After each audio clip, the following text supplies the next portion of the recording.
Good evening, ladies and gentlemen. My name is Mina Marcana. I'm the Dean of the Barenboim-Said Academy and Professor of Musicology and Composition here. Welcome to our third and final installment of Art, Spatiality, and Politics, our Ringvorlesung, our lecture series that is engaging with all matters of space and how space works within a artistic or political engagement, be that the concert hall, be that the gallery space, be that the opera house. It's my great pleasure to introduce you to Glenn Stanley. I got to know Glenn through Anna Maria Busoverga, and I'm very happy that we got to know each other. He's not only a colleague of mine here at the Barenboim-Said Academy, but also a dear friend. Glenn is a musicologist, a music historian specializing in the music of specifically the classical and romantic periods in German-speaking Europe. He's published extensively in American, British, and German journals and books with a special emphasis on Beethoven. He also writes on questions of aesthetics, methodology, and music criticism, and contributed 3 articles to the revised edition of the New Grove Dictionary of Music and Musicians in these areas. He edited volumes 3 and 7 of Beethoven Forum, a scholarly yearbook, and also edited the Cambridge Companion to Beethoven. He was the book review editor for 19th Century Music and a member of the editorial boards of the Beethoven Forum and the Journal of the American Musicological Society. He was also editor of the College Music Symposium from 2008 to 2000.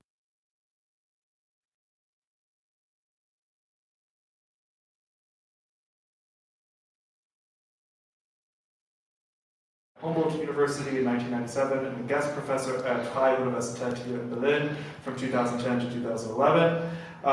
He joined the University of Connecticut in 1990 after teaching at Columbia University and McGill University. I'm sorry, Glenn, I know these are painful, but I'm going to put it through. And at UConn, he advised several undergraduate minors in music and coordinated the undergraduate concentration in music theory. In music history, excuse me. He currently has a research project focusing on Beethoven's opera Fidelio, which is the subject of tonight's lecture and is the subject of a forthcoming book. So, without further ado, welcome, Glenn. Thank you.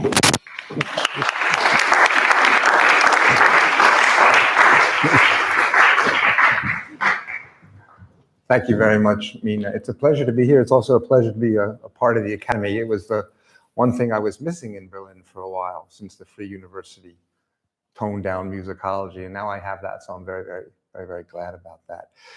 Before I start, I just want to say something about a little bit about what's happening in Beethoven research in this year. Of course, it's 2020 is the big 250th birthday year, and already some tendencies are emerging, and I think they're very healthy ones.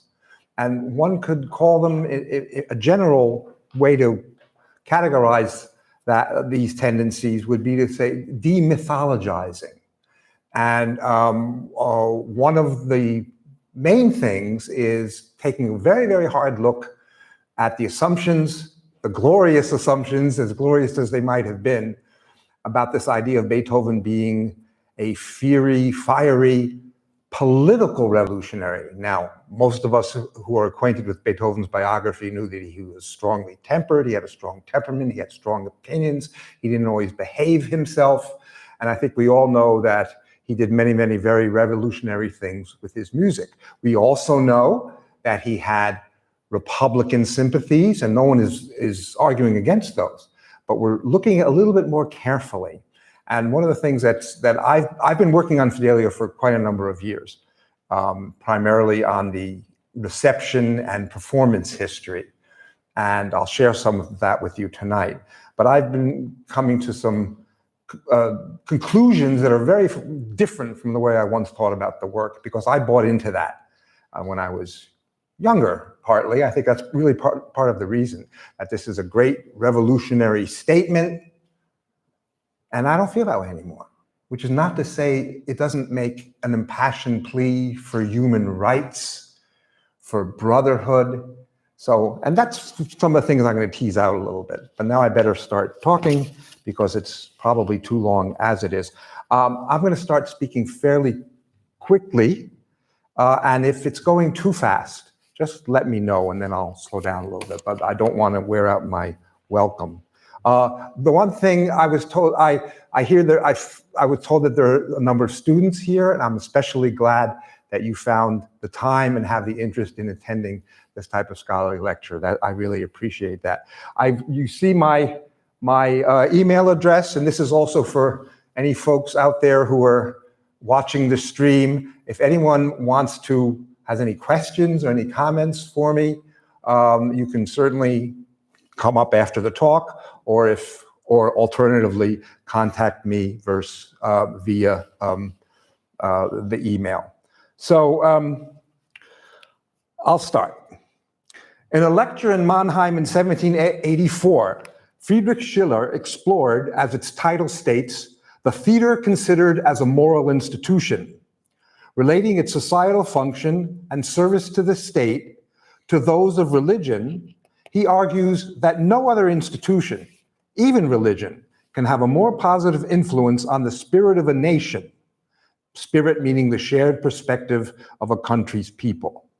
Schiller points to recent German plays that had helped change public opinion about important contemporary issues, among them Lessing's Nathan the Wise of 1783, just a year previously, which criticized anti-Semitism and advocated tolerance between Christians, Jews, and Muslims, a message as timely now as then.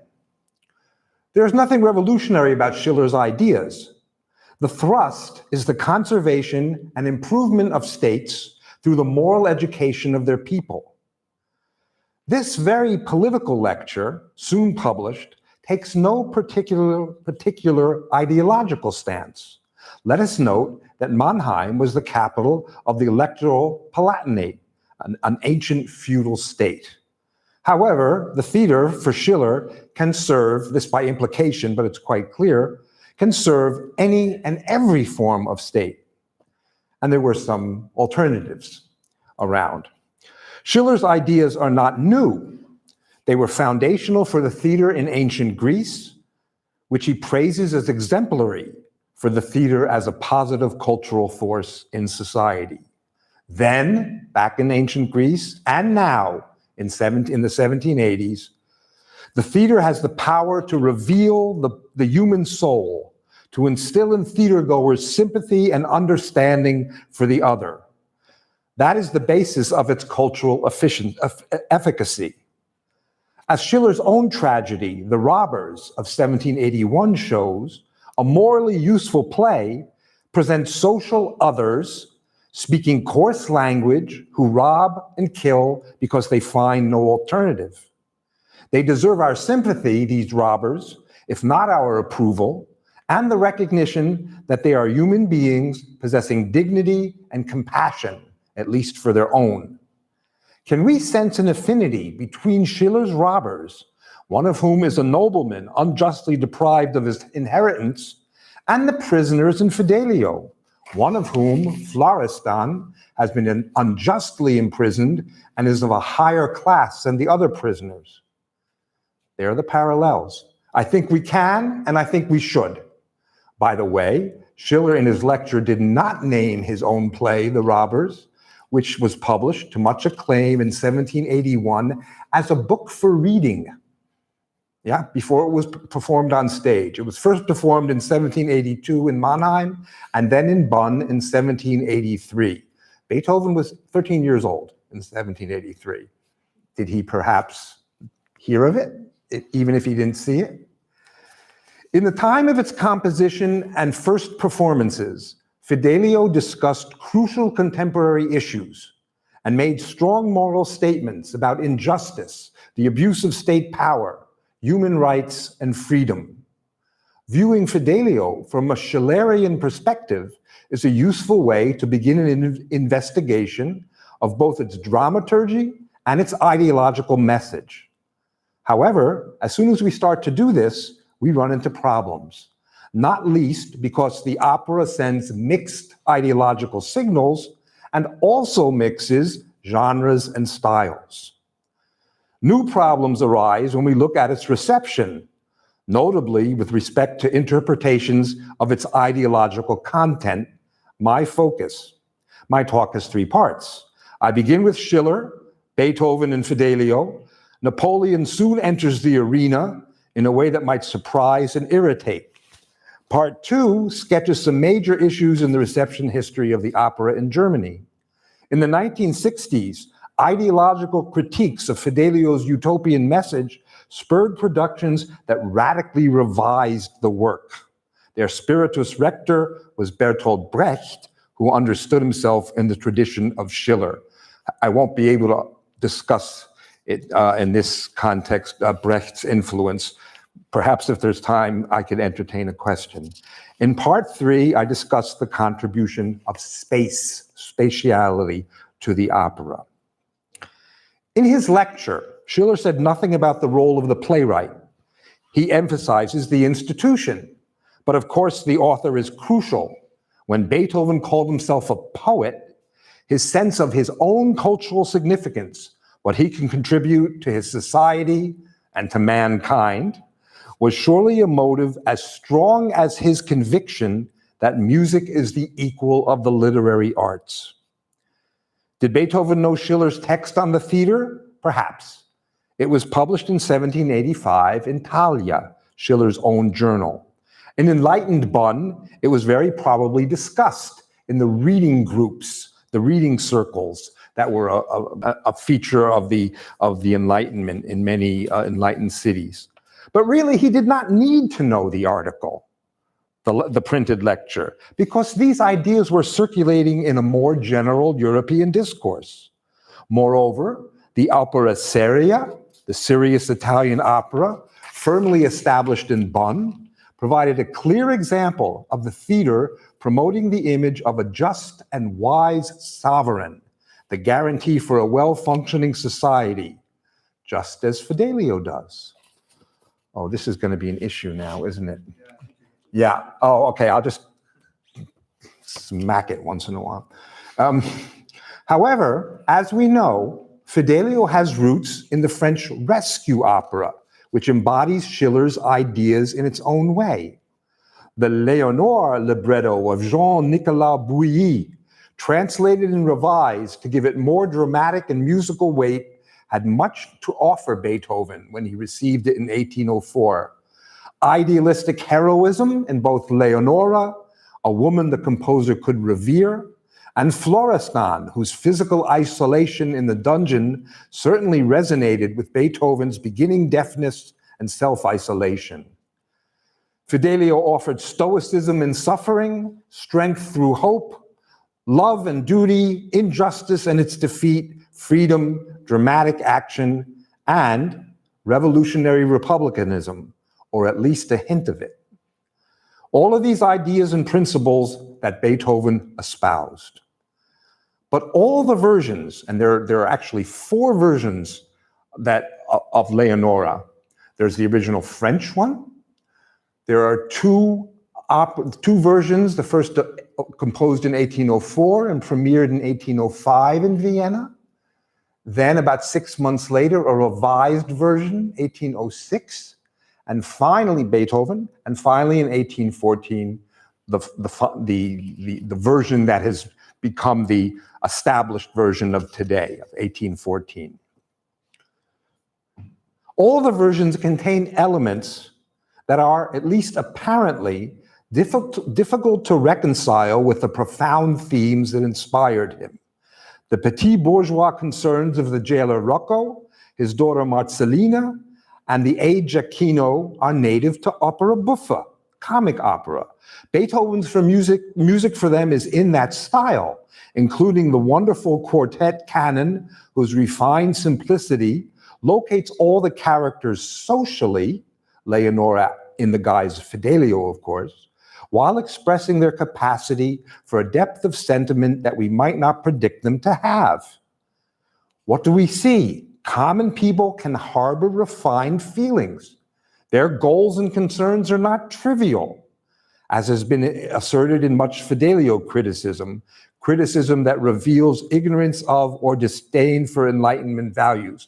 For those of you who don't know the opera well, Rocco is the prison warden. His daughter Marcellina is in love with Leonora disguised as Fidelio. Giacchino, the prison aide, is in love with Marcellina. The whole business. It really starts like a buffa opera. Karl Dahlhaus, in his Beethoven book, asserts that the comic character's agendas and Leonora's rescue of her husband are 2 sides of the same coin. The one is in the mode of comédie larmoyante, the other the bourgeois tragedy. Both are mixed genres designed to elicit the sympathy of the viewer according to 18th century theater aesthetics. Another problem, and not just an apparent one, if we consider the opera as a statement of Republican values.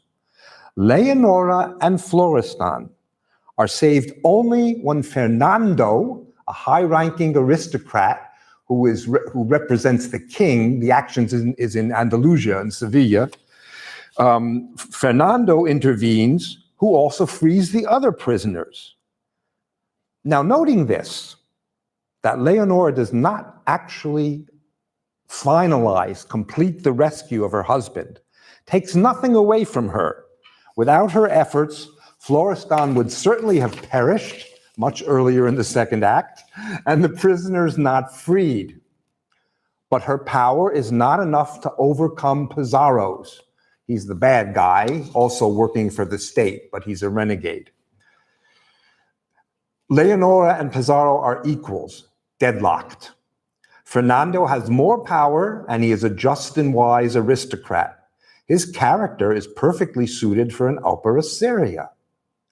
Fernando's presence and actions overwhelm the one and only bit of truly revolutionary ideology in Fidelio, that is the prisoner's profound hymn to freedom and to light and air in the first act finale. And if we had more time, it would be wonderful to hear and see some of this, but I just have to depend on the fact that almost all of you know the opera well. Most of you know the opera well. Their music eloquently expresses the dignity of the socially outcast. They sing a revolutionary anthem of human rights that, despite their appeals to God, because there has to be some God in there, the censors need that, their revolutionary anthem of human rights might well have irritated illiberal listeners at the time. It was no accident that this chorus received little comment for decades. Numerous authors find that the conclusion of Fidelio expresses revolutionary ideals because it celebrates freedom. And in the 18th century, freedom was certainly a revolutionary ideal. It's something that had not been attained in most of the West and in the New World. And so it's clear that freedom is a revolutionary idea at this time. The prisoners are freed en masse, and they do indeed celebrate. But what?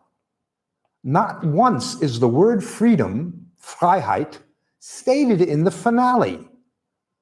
The closest we come is the mention of Leonora liberating, befreien, her husband. But that is more a personal matter than a political one. The celebrants, the prisoners have come out, the townspeople come from the surrounding areas come, everyone's celebrating. The celebrants praise Leonora's love, loyalty, and heroism, and Fernando's wisdom and justness. This emphasis on the elite protagonists is actually antithetical to the true French Revolutionary rescue opera, in which the mass is the essential protagonist, the saving force. Just a quick verbal footnote on rescue opera. It was a new genre of opera that was developed in the early stages of the French Revolution, very, very exciting, and it symbolically represented the savior of the rescue of France from its enemies. Someone was always in prison, always unjustly, and then the crowd would come and rescue. And sometimes there would be patriotic hymns at the end of these things. So it was a highly politicized genre from the very, very beginning. It was also very exciting and dramatic, with a much more dramatic and strong orchestral score. And Beethoven was very, very admired very, very much some of the rescue operas that were performed in Vienna, which might seem like a paradox, but they brought them over. And Beethoven admired them very much, and they were very, very popular. Okay, the emphasis on the elite protagonist is antithetical to the true French Revolutionary rescue opera, in which the mass is the essential protagonist, the saving force. Some authors argue that Beethoven's Leonora versions of 1805 and 1806, the first two versions, have more revolutionary content than Fidelio of 1814, because the common people are actively involved in the rescue. In other words, it's truly a rescue opera. The common people, the people, are first heard off stage calling for revenge, presumably against the evil Pizarro, but we don't know for sure, just after the ecstatic duet between Florestan and Leonora. But this exciting moment of what would be true rescue opera is nipped in the bud. They play no further part, they play no part in the rescue or Pizarro's arrest, as the libretto makes clear. Moreover, while the people are off stage, Florestan and Leonora are terrified. They fear for their lives when they hear the calls for revenge. They fear that the crowd of people is after them, although there's no reason for it. This is hardly a statement of revolutionary solidarity on the part of Florestan and Leonora. True to their class, they perceive the folk, when it is politically active, as a threat. And their fears are justified. In the first two versions, the people respond angrily to Pizarro's arrest because it is too lenient. The implication is that they would have killed him immediately, but the wise and just Fernando denies their bloodthirsty desire for lynch justice. The conclusion of the opera, in all its French and German versions, makes a clear statement, as far as I'm concerned.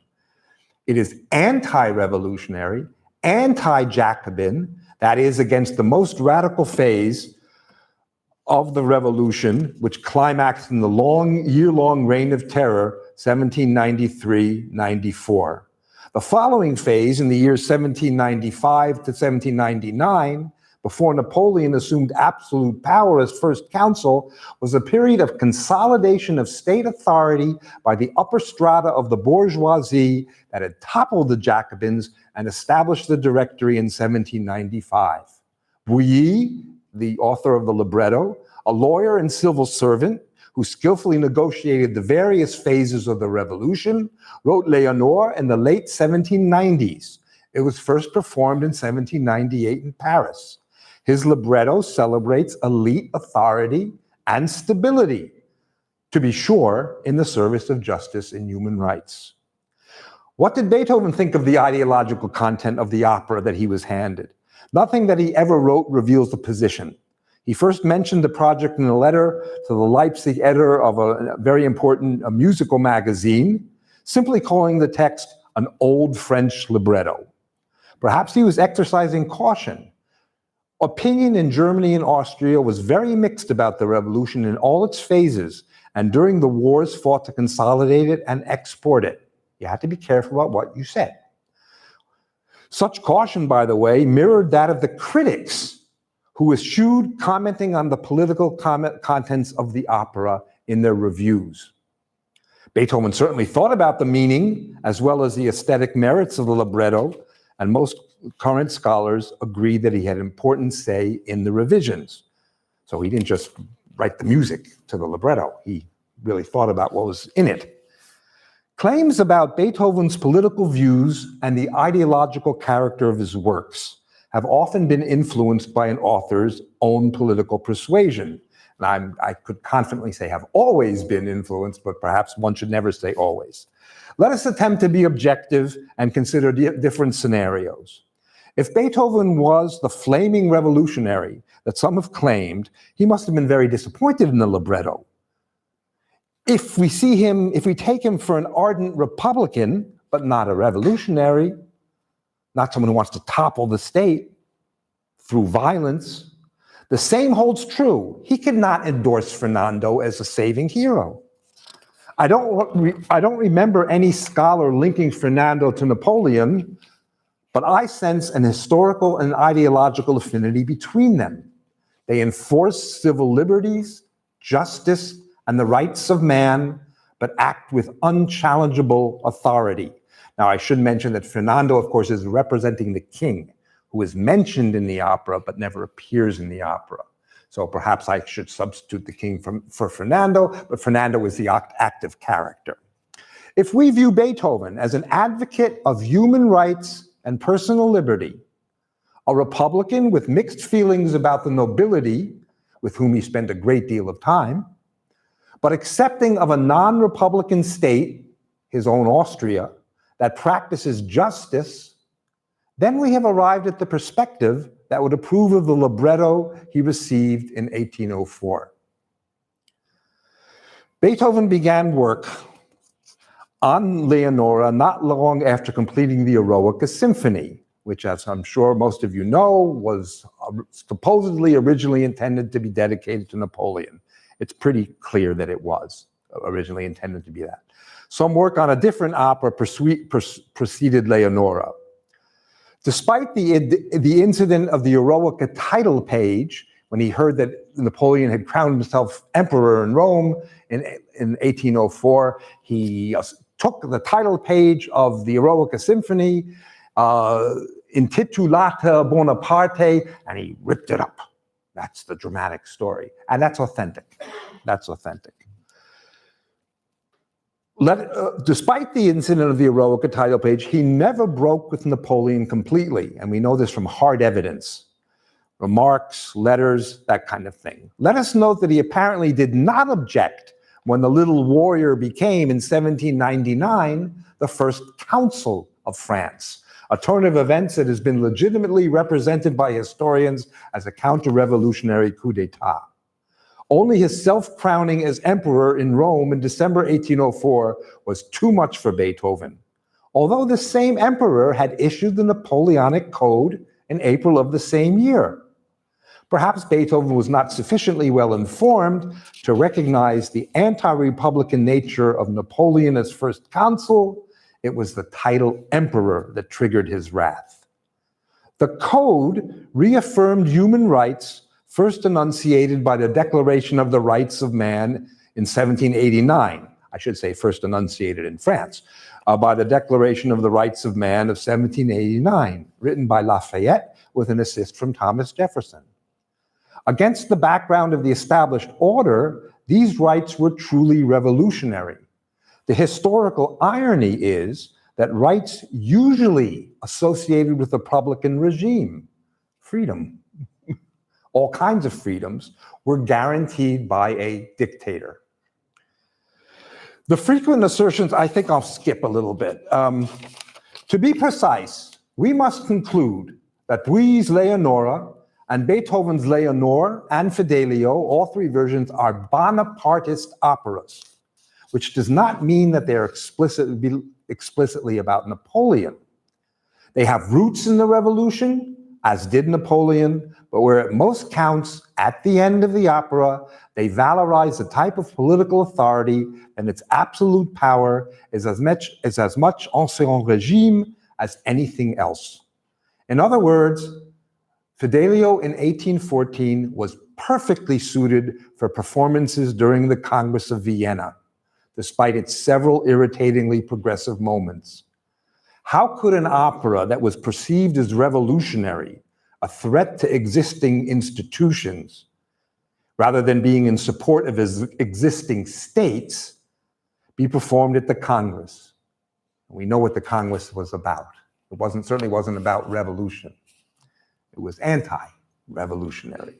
And it was at the Congress where Fidelio finally was a great success. Part 2, political aspects of Fidelio interpretation and performances. The reviews of this very political opera passed over its political elements for decades, instead emphasizing the heroism of Leonora and Florestan, her faith and love, and its serious idealistic character. Several authors before 1850 established a theme that intensified in the later 19th century and thereafter, certainly until 1945, the German character of the opera and its superiority to French and Italian opera. And that was a much discussed subject in the 19th century. The Germans knew that no one could mess with them when it came to instrumental music, but they had a way to go in the realm of opera, and of course it was really only Wagner who did it, right? But it was very important to them to assert, and Beethoven was a stepping stone. The first author to acknowledge a political dimension was Adolf Bernhard Marx in his 1859 book on Beethoven, written right here in Berlin, actually right across the street at the Humboldt University, although it wasn't called that then. Marx found the Prisoner's Chorus to be a high point of the opera. With it, Beethoven struck a chord that will never fade as long as oppression befouls the earth with treachery and violence and mocks the will of God, who has called all on us to be brothers and lords of the earth, that is, to freedom and brotherhood. Marx was a delegate to the Republican convention that met in Frankfurt in during the revolutionary period, 1848, 1849. So he was certainly an ardent Republican. By 1870, the 100th anniversary of Beethoven's birth, Fidelio was well established in the operatic repertory in Germany after a slow start. Of course, when I say Germany, I mean Austria, I mean the German-speaking areas all over Europe. And it was played on occasion in France, it was played on occasion, it was given occasion in England. It made it to the United States already in I believe the 1830s, but it wasn't often performed. So by 1870, it was well established after a slow start, the 100th anniversary of Beethoven's birth.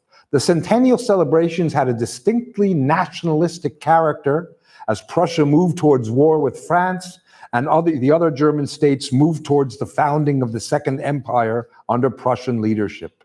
Fidelio and the Ninth Symphony, to a lesser extent the Missa Solemnis, became national ceremonial works, a status that the symphony and the opera have retained until the present day.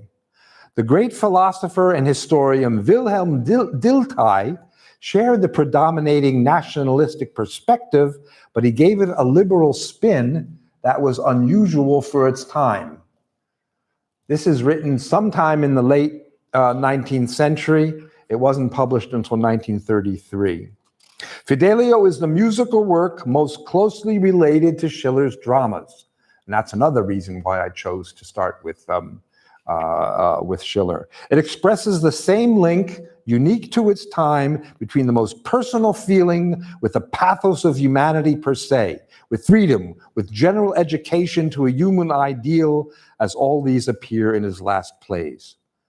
This comment was a ray of liberal light in an intellectual climate dominated by extreme cultural nationalism that before and after the founding of the Second German Empire in 1871 glorified the German character of Fidelio and ignored its relatively progressive aspects.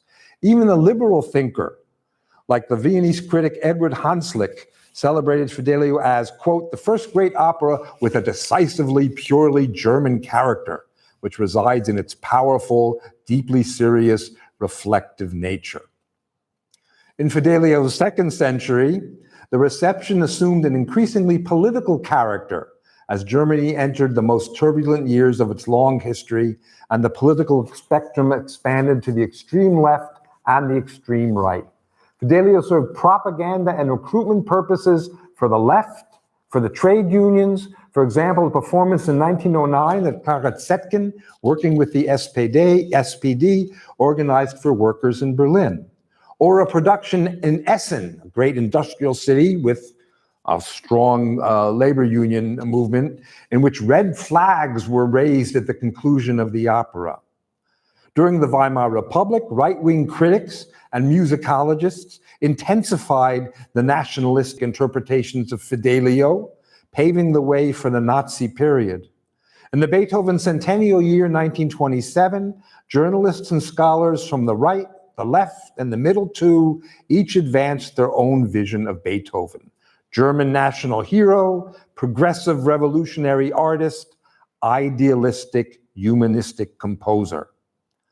The radically innovative Fidelio production at the Kroll Opera in Berlin, this is a set that was designed for the second act finale. You see its cubist forms. There were a lot of people who really were very, very much opposed to this. Others were highly enthusiastic about it, bringing the opera into the 20th century. The radically innovative Fidelio production at the Kroll Opera in Berlin, a progressive house founded by the Berlin SPD government, was extremely controversial. Right-wing critics called it un-German. Its conductor, Otto Klemperer, was branded an Obermusikjude, a leading Jew of music, who could not understand Beethoven's music, being a Jew. This echoes Wagner's critique of Mendelssohn a century earlier. The chorus dominates the stage action of the finale, not the individual protagonists, despite the words being sung. The critic Alfred Einstein, a moderately liberal man in the center, the political center, a humanist, an idealist of the old school, soon to go into American exile because of his Judaism, found that the emphases had been shifted to the left to the detriment of the opera itself. His conclusion, more revolutionary opera than rescue opera. In the program notes to the production, the Marxist philosopher Ernst Bloch evoked revolution, but affirmatively. The storming of the Bastille still echoes, but in Fidelio it does not only echo. Beethoven's music has the revolution itself as the locus of its action. Beethoven creates the revolution anew as a shattering of the status quo of the dawn of freedom, an interpretation that is antithetically different to mine, but one that served a political purpose, an ideological purpose. These notes served as the basis for his masterpiece, The Principle of Hope, which he wrote in American exile. Fidelio figures prominently in the work. His discussion is now less militant than in the notes, but still has a revolutionary tone in the hope for a concrete, real utopia. During the Third Reich, Fidelio criticism either retained a nationalistic character or it Nazified it. What had become German now is Aryan. The left-wing writings on the opera, which like Bloch's had begun to surface during the Weimar Republic, were of course suppressed. It might be reasonable to assume that German Fidelio productions during the Nazi period were manipulated so as to glorify the regime. But this is not the case, because Dr. Goebbels, responsible for cultural matters in the Reich, fancied himself a Bildungsbürger with a deep respect for the classics. Goebbels intervened to stop propagandistic manipulations of classic stage works, both for the opera and the spoken theater. Agitprop was reserved for new works. He made a quite clear distinction. He wanted to retain that kind of a respectability of the old classic works, including Shakespeare, for example, who was certainly continued to be performed during the Third Reich. There were some exceptions. In Berlin, 1937, for a festival performance of Nazi party groups, the crowd at the end of the opera extended its arms in the Hitlergrüßen, the finale. The most spectacular political appropriation of Fidelio during the Nazi period occurred in the context of the German occupation of Austria in March 1938. When German troops entered Vienna, the state opera remained closed for several days, only to reopen with a special performance of Fidelio conducted in the presence of Göring and other prominent Nazis. The local edition of the Völkische Beobachter praised the performance as the artistic symbol of Austria's liberation. 17 years later, 1955, when the Viennese State Opera opened again, it took them a while to get started. What did they perform? To celebrate their lovely democracy? Well, what else? The sets and costumes for Fidelio productions in the Third Reich were traditional or slightly modernized, but without an explicit fascist or even Germanic character. That Fidelio, even in a pure state, was performed in Nazi Germany was so repellent to Thomas Mann in American exile, but he knew what was going on, that he drew on these performances to explain. Oh, okay, hold on. Sorry. Whoops. Sorry. Yeah. To explain his decision not to return to Germany, as he had been asked to do in a public letter to him in 1945. His answer appeared in the New York German language newspaper Aufbau. I've translated. How could Beethoven's Fidelio, this opera born for the celebration of the day of the German self-liberation, not be forbidden in the Germany of the 12 years? It was a scandal that it was not forbidden, that there were highly cultivated performances, that singers were willing to sing it, musicians to play it, a public to listen to it. Then how much idiocy is required in Himmler's Germany to listen to Fidelio without burying your face in your hands and running out of the theater?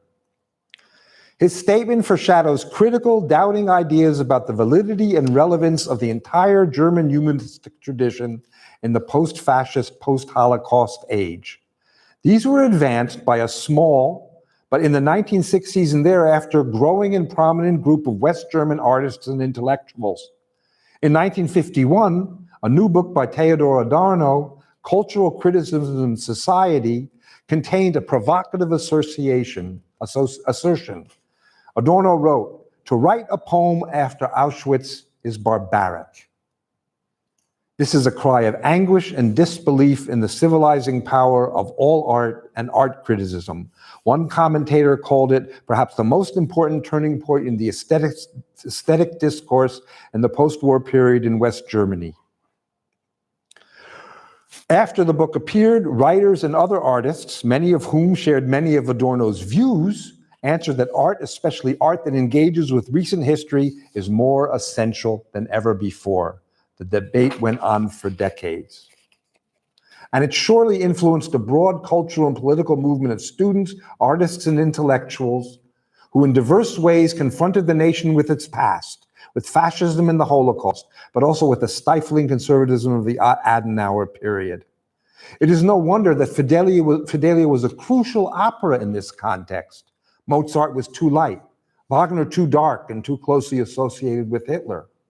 It was Fidelio's utopian message, its affirmation of humanistic values and freedom, its suitability for celebrations of the good and great in German culture and the rebirth of democracy that made it, along with the Ninth Symphony, a semi-official work.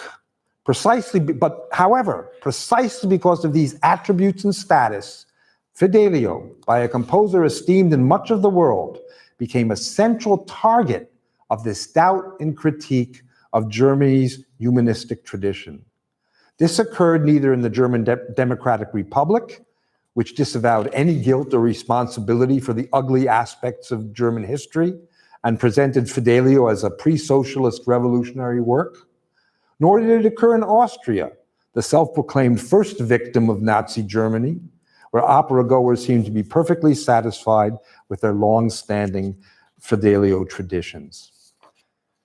In 1968 in Kassel, the production team of a new Fidelio production issued a documentation in the program notes explaining its approach. Quote, "We are aware of the extraordinary difficulty of finding a solution for the production of Fidelio that is valid today." Keyword, valid today. It seems too easy to us to settle on the repetition of cherished traditional forms of interpretation. We want to concentrate on Fidelio's fundamental themes of violence, oppression, political murder on the one hand, and freedom on the other. Not a word about love, heroism, idealism, and the comic opera elements of the opera. There were lots of cuts in the Kassel production. They cut what they considered the trivial numbers. They eliminated the entire spoken dialogue and substituted poems by authors who had been victims of political oppression. One of them was the German Jew Nelly Sachs, a Holocaust survivor and recent winner of the Nobel Prize for Literature. There's only one set. I want you to see that. I've skipped a little bit of some things. There's only one set, an elevated empty platform illuminated with hard, piercing white light. The 20th century prison must not be dark. It is framed by an oversized image of a woman's face and a series of quietly menacing repetitions inspired by Warhol. The illusion of dramatic realism is effectively destroyed. The oppressive atmosphere of the set casts a pall on the conclusion and raises the question, what happens after the celebration? Will the surveillance system be dismantled? How will life go on in a society that created such terrors? And that, of course, was a question that some Germans were asking after the Holocaust and after fascism. This extremely controversial production established a model from the many Fidelio productions that in the last 50 years have questioned, critiqued, and sometimes even negated the message of the original work. I have to skip some things. They were very controversial. There were protests. There were very vigorous debates. In after one showing in Bremen, there was a fist fight. By 1980, revisionist productions of Fidelio and other operas proliferated. We know this as Regietheater, of course. As in Kassel, every aspect of the Fidelio was open to interpretation. There were two types of sets. There were very abstract ones, and there were very realistic ones. The realistic ones were more numerous, often evoking concentration camps and modern prisons. The Berlin Wall has served as a set. An outdoor production took place before the infamous East German prison in Bautzen. Of course, that was after reunification. Such sets with their specific time and place have been criticized on the grounds that they diminish the timelessness of the issues that Fidelio discusses. This year, in a new production in Bonn, the action takes place in present-day Turkey, where in the past years, several years, journalists of Turkish descent with German passports have been imprisoned, and as we know, freedom is under general attack. I'll skip over some discussion of the musical cuts. They were focused at eliminating the early numbers of the opera, these comic opera numbers, which were considered trivial, not the real thing. Very important was the elimination of the spoken dialogue. Fidelio is a Singspiel, spoken dialogue and musical numbers. Replacing all or most of the original dialogue became a key element of revisionist Fidelio productions. Prose and poetic inserts, newly written, usually by prominent leftist authors, or pre-existing texts filled the gaps left by the deletion of the dialogue and commented on the action.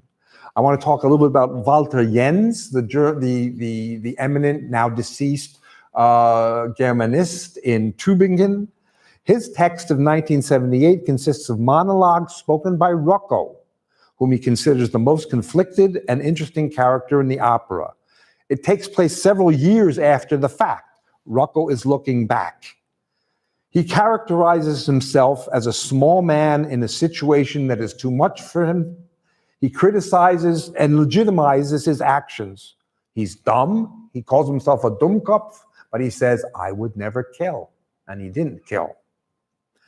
This text has assumed a particular poignancy since it was revealed a number of years ago that Jens was attracted to fascism in his student years during the Second World War. He didn't have to serve because he had severe asthma. Jens was a member of the Hitler Youth and the National Socialist Association of German Students. He was also a Nazi Party member, but he claimed he was made one without his knowledge. As a student, Jens gave a lecture about degenerate literature, entartete Literatur, and spoke disparagingly about Thomas Mann, although apparently he changed his mind about Mann already before the war began. Did Jens identify with the Rocco of his imagination? The idea seems very plausible. Working with Daniel Barenboim in the late 1990s, the literature professor and political activist Edward Said wrote texts spoken by Leonora, also looking back and reflecting. Leonora celebrates the day of rescue, but laments that the gains for mankind have soon been lost. There was never a day like it before or again. From Pizarro's blackest dungeon to the blaze of the day, from deprivation to fulfillment, I pulled my beloved husband Florestan out of the darkness into the light. For a brief ecstatic moment, we stood there together. We were all united, victims of injustice. We sang, we celebrated the tyrant's downfall. We were transported by a nameless joy, which is the first words of the great ecstatic duet that they sing. And yet, our victory was all too brief. She's also looking back on the events from an indeterminate future. Our victory was all too brief, and now I find it hard to grasp what happened, hard to accept or to imagine that our idealism and faith left so few traces, lasted for such a short time. Her very last utterance, not what we just heard, that was the beginning of the opera, is equivocal. It is not clear whether she has abandoned her hope for a better future. The realism of Said's approach, in the light of so many failed struggles for freedom and justice, is one of the wisest interpretations of Fidelio that I know. It critiques traditional utopian conclusions without completely negating the opera's message of freedom, justice, struggle, and hope. The opera's conclusion was and is today subject to the greatest revisions and staging, some of which are quite extreme. Let us consider three of the most radical. One wants to shock us, one wants to make us laugh, and one wants to move us to tears. In Stuttgart in 1998, in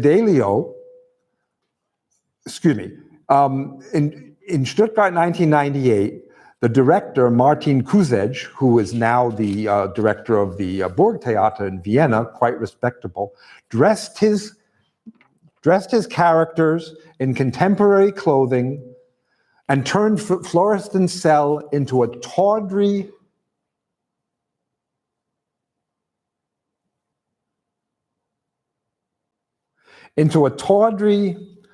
boarding house room in which the hero straggled around like a drunkard.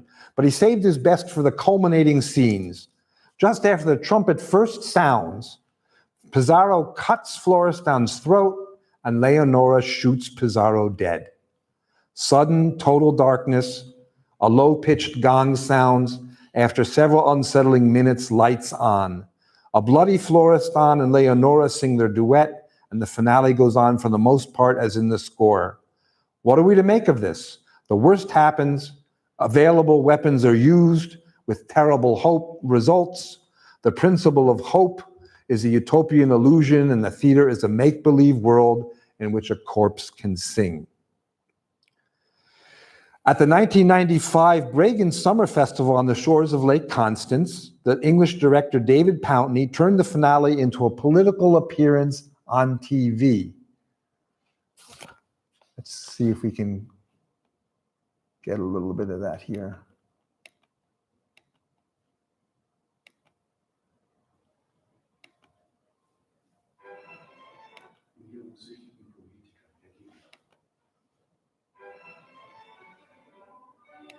Okay.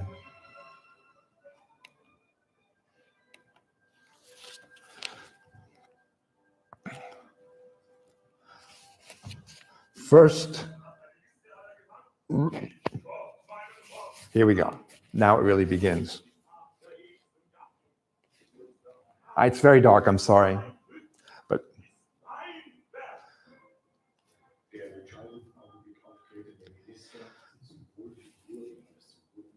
the Bregan's Festival's on Lake Constance, so they're taking advantage of that.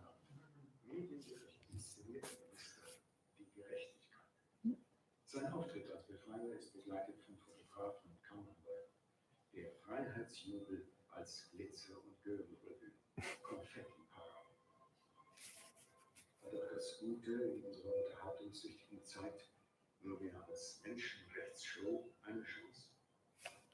Es wird darauf ankommen, wie gemeint das Volk. Whoops, sorry. Okay. That's supposed to make us laugh. People were, the Austrians were absolutely furious. There were, Die Zeit recorded a lot, an appearance that Pountney made, and he was asked terrible, very hostile questions about how he could possibly do this. Finally, in Dortmund in 2004, a production sponsored by Amnesty International ends with the gassing of the prisoners while they sing. The set has 2 levels. The prisoners in yellow uniforms stand below the protagonists who cough and gag as the gas reaches them, but they survive as the prisoners fall dead. I have a clip of that, but we're running a little late, and I do want to get to spatiality. If we have time, and if you're interested, we can look at it. These approaches to Fidelio were possible only in post-war West Germany. Only there did the necessary preconditions obtain. Revisionist interpretations of Fidelio are still being programmed, and 2020 promises to be a banner year, and I will be paying close attention. It will be the last chapter of that book. Now let's finally move to spatiality. Space, open and enclosed, and light and darkness in these spaces are constitutive elements in the dramaturgy of Fidelio. They form a set of contrasting pairs, dichotomies that have both dramatically real and ideologically symbolic meaning. They set the stage for the entire action. The first scene, now I have to go to a different,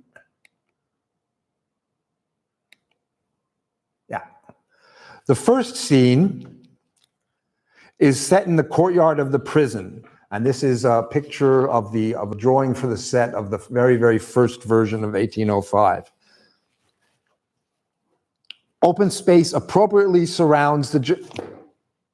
No, that's not what I want. Excuse me, I was too far. This is it, pardon me.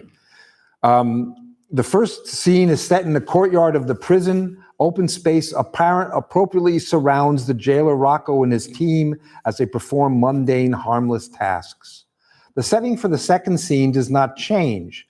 It is a space which Pizarro and his soldiers enter when they arrive at the prison, and the space full of light and air, which the prisoners emerge from their unseen, into which the prisoners emerge from their unseen dark cells. Their hymn to freedom takes place in a space that is certainly not free, but certainly more free with light and air than their cells. They move in this space and they relish this brief moment of relative freedom, of light and fresh air. They return to their cells at the end of the first act, and it is a poignant and melancholy moment. During this scene, Leonora searches in vain for her husband among the prisoners and concludes that he, Florestan, must be the special prisoner that's been talked about, confined deep in the dungeon of the prison, where it is darker still than in the regular cells and lifeless and dead. The second act unfolds primarily in the dungeon. Florestan's aria, the scene involving Rocco and Leonora with Florestan, Pizarro's arrival and the standoff between him and Leonora, the trumpet calls and the ecstatic duet, all in the dungeon. The finale, above ground. Once again, there is light and air. The space, the parade grounds, is still enclosed, but it is larger than the courtyard of the first act and affords a vista of an endless horizon rather than the high wall of the courtyard. Freedom is indicated by the spatial configuration of the stage. Space is not simply a backdrop, it conveys essential information and meaning. And as we have seen, circa 1970, stage designers and directors consistently sought to further emphasize, in some cases reinterpret, the spaces set out in the libretto and score. In closing, I want to discuss one great precedent, Gustav Mahler's legendary Fidelio production in Vienna, 1904, for which the avant-garde secessionist painter Alfred Roller designed the radically innovative sets and lighting. Let's first look. One of the things they did, they decided that for the first scenes, the comic opera scenes, they would move them into what they called Rocco's Stübchen. They're not in the courtyard. What they wanted to do, and Mahler had a great say in determining what was done, they wanted to create a petty bourgeois idol, a space that was gemütlich, right? Mahler said, put in some flowers. They even did that. And there were people who were very opposed to this because it wasn't true to the libretto's indications, but they had their reasons. And at one point, when the singing the quartet, he has a ray of light come in at that time. They were using for its time, the most advanced lighting techniques that were available to them, and using colors. There's a great deal that can be said about this production, but that's not my main topic. When they brought that over to when Mahler went to New York and they performed it at the Met, he brought Roller with him, and they rebuilt the same sets. And this is an actual black and white picture of Rocco's Stübchen. Now, let's look, I'll just put away this text. Let's look at this. This is the prison court in the Mahler Roller production. Let's go back to 1805. That's lovely. You can spend a holiday there. That's not lovely, right? And we see, look at the scale. We assume this is Leonore just before she's going to start singing her great aria. And the scale is very, very important. And the brutal, kind of the brutal architecture without any type of elaboration or design elements. It's more or less a cliff into which a couple of windows are being hammered. Now, this is the dungeon. These are paintings by Roller, which have been preserved in the Theater Museum in Vienna, and they're really great to look at. They used all kinds of techniques to suggest complete darkness down there. For a while, at the beginning of the second act, the only light in the theater was Rocco. When they go down, Rocco has a lantern. Now, until Wagner was a pioneer in the use of lighting, but it was still quite normal in European opera houses for the lights to be on during the production, which limits certainly what you can do with stage lighting. When Mahler arrived in Vienna, he said, lights off, and people were very, very angry about that, although it seems, to us, it's hard to understand that. Now so that's the Roller Dungeon, the Mahler Roller Dungeon 1904. Now we have a dungeon from a production circa 1830 in Kassel. Oh, you could take a vacation there. You understand the point I'm making. Now, second act finale was also extremely new in their edition. Most of the sets for the finale, we don't have the original ones. Most of the sets, and I'll show you one in a minute, frame the stage. I'll just show it to you right now and you'll see it. See, framing the stage. Now, of course, there's lots of light, and there's, this utopian sun rays emerging through the clouds. Notice also that everyone's on their knees, as the libretto stipulates, because they go down for Fernando, the great minister, right? They have to do that. Is that freedom? I didn't mention that earlier, and now I do. In the Mahler Roller production, the stage is even more open because we need building, of course, but we only have it at the left. And this became a model for later productions. It opens the stage even more. There's even more sky. It's not framed. The libretto says nothing about them going down on their knees. It seems from this picture here they're emerging that the emphasis was on motion during the finale. And there's also been, it's really quite something, they had a piano vocal score that was used for rehearsals, and he made drawings and stage directions. So we know there's nothing about them going on their knees, and we know that they're moving around the entire time. So it's a very, very different, much more free finale than we'd ever had before. And here is 1938, in the Nazi period, Berlin Deutsche Staatsoper, but you see that the model of opening up the stage more has been taken over. So this Mahler production was an extremely important one, extremely controversial. It was suggested that Mahler also couldn't understand Beethoven because he was a Jew by origin, although he had converted. So it was a very, very important production. What I'd like to say is that if you look at the Mahler sets, and if you look at some of the sets that we've seen from the late 20th century and 21st century, I can only think of one phrase, and that's how I'll end: less is more. Thank you very much.